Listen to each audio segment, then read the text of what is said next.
దేశంలో ప్రజారాజ్యం స్థాపన కోసం పోరాటాలే మార్గమని సిద్దిపేట జిల్లా సిపిఐ సహాయ కార్యదర్శి మాజీ వైస్ ఎంపీపీ గడిపే మల్లేష్ అన్నారు. ఉస్నాబాద్ మండల కేంద్రంలోని అనబేరి సింగిరెడ్డి అమర్ల భవన్ ముందు భారత కమ్యూనిస్టు పార్టీ సిపిఐ 100ఏళ్ల వార్షికోత్సవం సందర్భంగా గడిపే మల్లేష్ ఎర్ర జెండాను ఆవిష్కరించిన సందర్భంగా ఆయన మాట్లాడుతూ,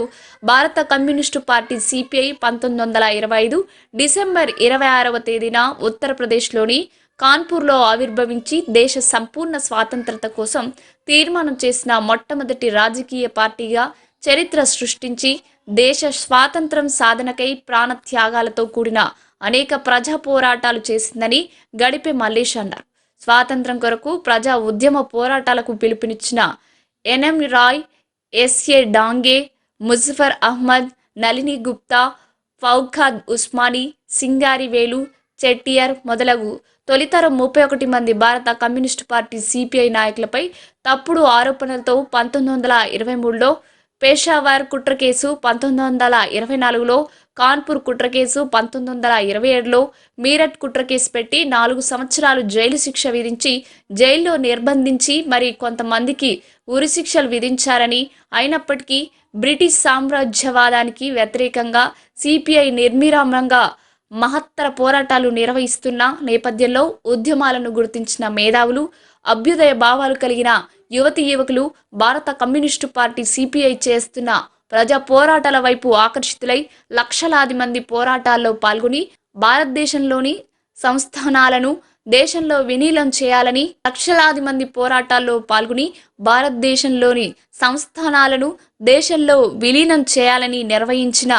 పోరాటాల్లో ప్రధాన పాత్ర భారత కమ్యూనిస్టు పార్టీ సిపిఐ దేనని గడిపే మల్లేష్ అన్నారు. దేశంలో అతిపెద్దదైన నిజాం సంస్థానంలో ప్రజలను విముక్తి చేయడానికి భారత కమ్యూనిస్టు పార్టీ సిపిఐ నిర్వహించిన మహత్తరమైన వీర తెలంగాణ సాయుధ పోరాటంలో 4500 మంది యువ కమ్యూనిస్టులు తమ ప్రాణాలను అర్పించి తెలంగాణను నిజాం పాలన నుండి విముక్తి చేశారని గడిపే మల్లేష్ అన్నారు. అనంతరం సిపిఐ ఉస్నాబాద్ నియోజకవర్గ కన్వీనర్ జాగిర్ సత్యనారాయణ మాట్లాడుతూ, అలాగే కేరళ రాష్ట్రంలో పునఃప్రహ,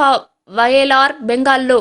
తేబాగా పోరాటాలు భారత కమ్యూనిస్టు పార్టీ సిపిఐ నాయకత్వంలో జరిగాయని, జాతీయ స్వాతంత్ర ఉద్యమంలో అనేక పోరాటాలు నిర్వహించిందని, శ్రామికులను సమీకరించి యూనియన్లు ఏర్పాటు చేసి కార్మికులకు 8 గంటల పనిదినం కోసం, న్యాయబద్ధమైన వేతనాల కోసం, ఉద్యోగ భద్రత, సామాజిక భద్రత కోసం పోరాడుతూనే కార్మిక చట్టాలు సాధనకై కార్మిక వర్గం నిర్వహించిన పోరాటాలను వెన్నుదన్నుగా నిలిచి 44 కార్మిక చట్టాల సాధనలో సిపిఐ తన వంతు పాత్ర నిర్వహించిందని జాగిరి సత్యనారాయణ అన్నారు. ఈ కార్యక్రమంలో అఖిల భారత యువజన సమాఖ్య జిల్లా అధ్యక్షుడు జనగాం రాజ్ కుమార్, రైతు సంఘం మండల ఉపాధ్యక్షురాలు జంగ విజయ, సిపిఐ మండల నాయకులు ఐలేని మల్లారెడ్డి, పిట్టెల ప్రసాద్, మౌటం బాలయ్య, నీలం పాపిరెడ్డి, పుదరి రఘుపతి, శివరాత్రి మల్లయ్య, వంగోజు భాస్కరాచారి, ఇజ్జగిరి కృష్ణయ్య, ఇద్రాల మల్లయ్య, ఎండి అక్బర్, దొంతరవేణి రాజవ్వ, జాగిరి లక్ష్మి, దుద్దెడ రాజయ్య, జాగిరి సాయి నవీన్, దొంతరవేణి రజిత తదితరులు పాల్గొన్నారు.